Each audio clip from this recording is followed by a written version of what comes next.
પ્રધાનમંત્રી નરેન્દ્ર મોદીએ ગ્લાસગોમાં world leaders summit of COP26માં સંબોધન કર્યું। પ્રધાનમંત્રી મોદીએ ક્લાઇમેટ ચેન્જ સામેના યુદ્ધ માટે પંચામૃત ફોર્મ્યુલા વિશ્વને આપ્યો। પીએમ મોદીએ પંચામૃત મંત્રમાં પહેલો મંત્ર એ આપ્યો કે ભારત 2030 સુધી પોતાની નોન ફોસિલ એનર્જી કેપેસિટીને 500 ગીગાવોટ સુધી પહોંચાડશે।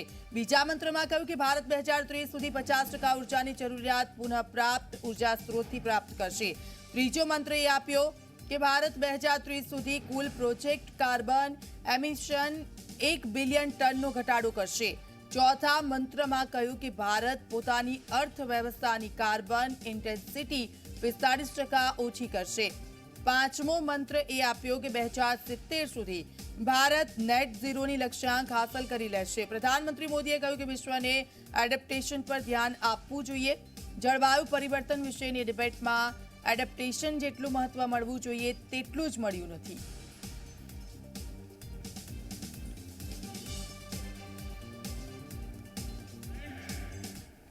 क्लाइमेट चेंज पर इस वैश्विक मंथन के बीच मैं भारत की ओर से इस चुनौती से निपटने के लिए 5 अमृत तत्व रखना चाहता हूं, पंचामृत की सौगात देना चाहता हूं।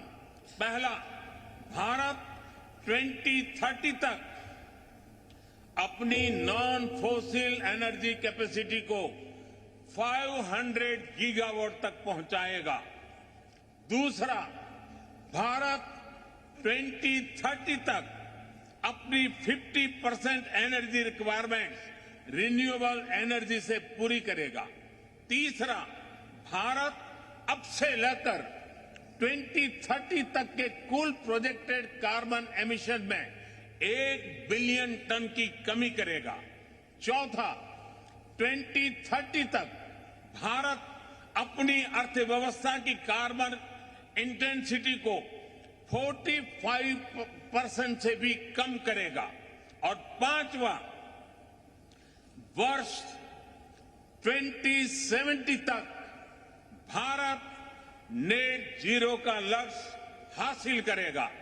ये पंचामृत क्लाइमेट एक्शन में भारत का एक अभूतपूर्व योगदान होंगे।